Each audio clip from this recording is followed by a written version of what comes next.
अस्सलाम वालेकुम, hope you all guys are doing great. तो आज हम करेंगे ग्रेड 10 का चैप्टर नंबर 10 यानी कि चैप्टर नंबर 1 जो कि है गैशियस एक्सचेंज।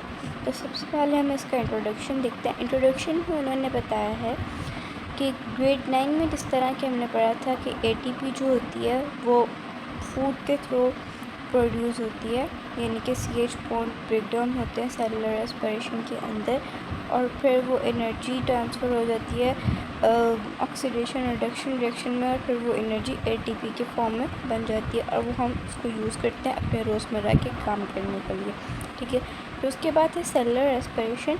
सेलुलर रेस्पिरेशन में है कि ऑर्गेनिज्म जो है वो ऑक्सीजन को इनटेक करते हैं फ्रॉम द एनवायरनमेंट और वो अपनी सेल्स को प्रोवाइड करते हैं, क्योंकि सेल्स के अंदर मेटाबॉलिक और बायोकेमिकल रिएक्शंस हो रहे होते हैं जिसकी वजह से उनको एनर्जी की ज़रूरत होती है।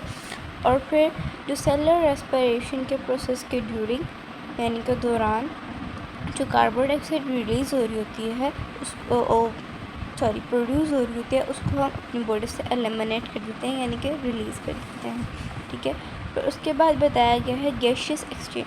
गैशियस एक्सचेंज है कि ऑक्सीजन को इंटेक करना फ्रॉम द एनवायरनमेंट और कार्बन डाइऑक्साइड जो कि हमारी बॉडी में बन रही होती है, प्रोड्यूस हो रही होती है, उसको हम एलिमिनेट कर देते हैं, उसको गैशियस एक्सचेंज कहते हैं। ब्रीथिंग जो है वो एक मेटाबॉलिक और मैकेनिकल और फिज़िकल प्रोसेस है। फ़िज़िकल प्रोसेस इसलिए क्योंकि हम अपनी नसल कैविटी और ओरल कैविटी से उसको इंटेक करते हैं ऑक्सीजन को, और मैकेनिकल रिएक्शन इसलिए है क्योंकि जो मैकेनिकल प्रोसेस हो रहे होते हैं जिसकी वजह से कार्बन डाइऑक्साइड प्रोड्यूस होती है और फिर हम उसको अपनी बॉडी से एलिमिनेट करवाते हैं। और फिर जो होता है ब्रीथिंग, इसके 2 टाइप्स हैं, इन्हेलेशन और एक्सहेलेशन। इन्हेलेशन में हम अपनी ऑक्सीजन को इंटेक करते हैं और एक्सहेलेशन में कार्बन डाइऑक्साइड को रिलीज़ करते हैं, एलिमिनेट करते हैं। ठीक है, फिर रेस्पिरेशन है। रेस्पिरेशन जो है वो मैकेनिकल और बायोकेमिकल प्रोसेस है। इसकी 2 टाइप्स हैं, एनारोबिक और एरोबिक रेस्पिरेशन। एनारोबिक जो होता है इसके अंदर ऑक्सीजन की ज़रूरत नहीं होती और एरोबिक में ऑक्सीजन की ज़रूरत होती है, यानी कि ऑक्सीजन की प्रेजेंस होती है। ठीक है, अब जो रेस्पिरेशन और ब्रीथिंग है ये एक इम्पॉर्टेंट शॉर्ट क्वेश्चन है, डिफरेंस इनके बिटवीन आ जाता है। ठीक है, अब हम पढ़ते हैं gaseous exchange in plants.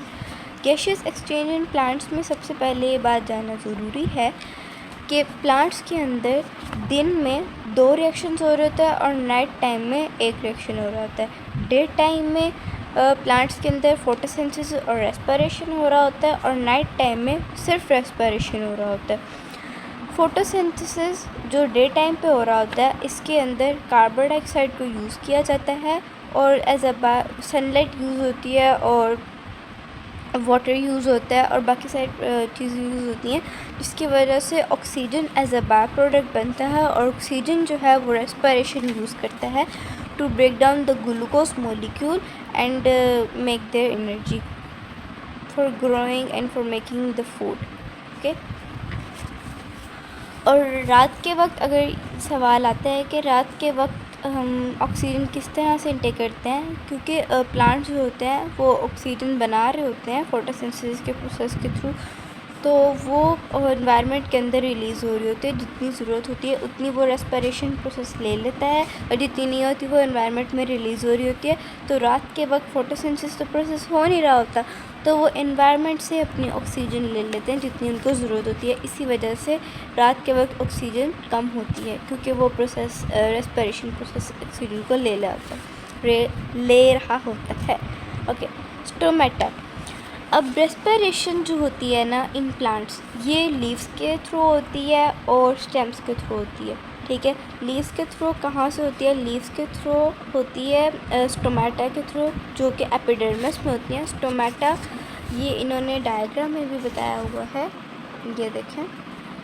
Stomata जो है वो ओपनिंग और क्लोजिंग जो होता है इसकी वो बताई गई है। जब स्टोमेटा ओपन होता है तो एयर एंटर होती है और वो गैसेस एक्सचेंज करती है, ठीक है, और एयर रिलीज भी करती है। ठीक है, फिर गार्ड सेल के दरमियान होता है स्टोमेटा, और फिर इसमें बताया भी गया कि लोअर एपिडर्मिस होता है, फिर अपर एपिडर्मिस, क्यूटिकल और मेसोफिल सेल्स।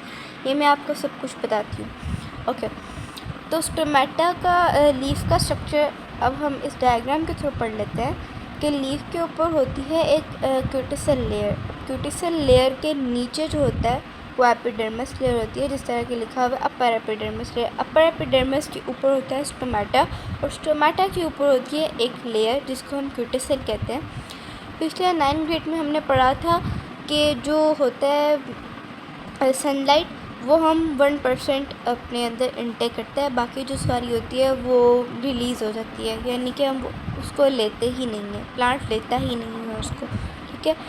तो ये जो क्यूटिसल लेयर होती है ये हेल्प करती है कि प्लांट को जितनी भी सनलाइट चाहिए वो उतनी ही ले, और बाकी जो है वो रिलीज़ हो जाए, वो रिफ्लेक्स भी हो सकते हैं और रिलीज़ भी हो सकती है, क्योंकि उसको उसकी ज़रूरत नहीं होती। अगर ये क्यूटिसल लेयर नहीं होगी, इसकी वजह से प्लांट्स जो है वो येलो हो जाएंगे और वो ख़राब हो जाएंगे। लाइक उनके अंदर प्रोसेस बिल्कुल भी सही तरीके से नहीं होगा, क्योंकि एक्सेसिव हो जाएगी सनलाइट, जिसकी वजह से प्रोसेस हो ही नहीं पाएगा, क्योंकि उसकी ज़रूरत ही नहीं है, ठीक है। और जो होती है ये क्यूटिसल लेयर, ये सिर्फ अपर पोर्शन पे होती है, upper surface of the leaf होती है, ये lower surface of the leaf नहीं होती। और हमारा जो लीफ का स्ट्रक्चर अगर हम लिखें, कोई भी लीफ लें तो उसके ऊपर जो शाइनिंग लेयर होती है वो ऊपर होती है, और नीचे क्यों रफ इसलिए होती है क्योंकि उसके ऊपर क्यूटिसल लेयर होती है, नीचे क्यूटिसल लेयर नहीं होती। इसीलिए हम जो सनलाइट होती है वो ऊपर से ही ली जाती है, यानी कि अपर सरफेस ऑफ लीफ से ही सनलाइट ली होती है, ठीक है। क्यूटिसल लेयर होती है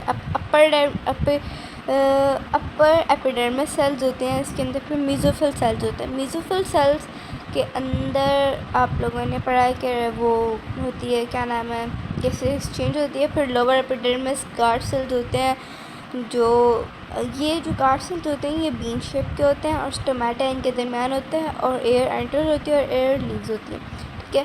फिर ये हो गया स्टोमेटा के अंदर। अब लीफ के अंदर किस लिए होती है, जिससे मैंने पहले भी आप लोगों को बताया कि रेस्पिरेशन और फोटोसिंथेसिस का प्रोसेस हो रहा है लीफ के अंदर। तो जो फोटोसिंथेसिस में oxygen as a by product बनती है वो रेस्पिरेशन यूज़ कर लेती है, और रेस्पिरेशन के अंदर जो कार्बन डाइऑक्साइड प्रोड्यूस होती है वो फोटोसिंथेसिस यूज़ कर लेता है, ठीक है। तो इस तरह इन दोनों की भी गैसेस एक्सचेंज हो जाती है। अब हम स्टेम्स की बात करें तो स्टेम्स के अंदर वो अब हम एक स्टेम्प लें तो उसके साइड पे अगर हम देखें तो वो भी एक खुरदरी टाइप होती है, लाइक रफ टाइप होती है, ठीक है। तो उसके साइड पे एक क्यूटिसल लेयर होती है, लेयर ऑफ द बार्क पे क्यूटिसल लेयर होती है, ठीक है। और क्यूटिसल लेयर के अंदर छोटे छोटे पोर्स होते हैं। अगर हम कोई भी स्टैम्प लें तो उसके अंदर छोटे छोटे पोर्स हमें नज़र आएंगे, जिस तरह के इन्होंने इस डायग्राम में भी, साइड वाले डायग्राम में भी बताया कि ये देखें, ये पोर्स हैं छोटे छोटे से, ठीक है। इनकी मदद से एयर एंटर होती है और एयर जो है वो एक्सील भी होती है, रिलीज़ भी होती है, ठीक है। और यहाँ से गैसेस एक्सचेंज होता है। यंग रूट्स और यंग स्टेम्स के अंदर भी होता है। अब एक्वेटिक प्लांट्स क्या होते हैं? एक्वेटिक प्लांट्स वो होते हैं जो कि वाटर में रह रहे होते हैं, तो वो ऑक्सीजन को वाटर में ही रिलीज़ कर देते हैं, और वाटर में ही ऑक्सीजन को वो लेते हैं, इनटेक करते हैं अपने अंदर, वाटर के अंदर जो डिज़ोल्व हुई होती है, और कार्बन डाइऑक्साइड को वो वाटर के अंदर ही रिलीज़ कर देते हैं। रूट्स के अंदर भी होती है गैसेस एक्सचेंज। रूट्स के अंदर गैसेस एक्सचेंज इस तरह होती है कि जो मड के अंदर, यानी कि मिट्टी के अंदर सारी जो गैसेस इंक्लूड होती हैं, तो उनके अंदर से वो गैसेस एक्सचेंज कर लेते हैं। ऑक्सीजन भी होती है, कार्बन डाइऑक्साइड भी होती है, नाइट्रोजन भी होती है, काफ़ी सारे मिनरल्स वगैरह भी होते हैं। तो जितनी भी उनको ज़रूरत होती है तो वो गैसेस एक्सचेंज कर लेते हैं। बाकी हम कल पढ़ेंगे इंशाल्लाह। अल्लाह हाफिज़।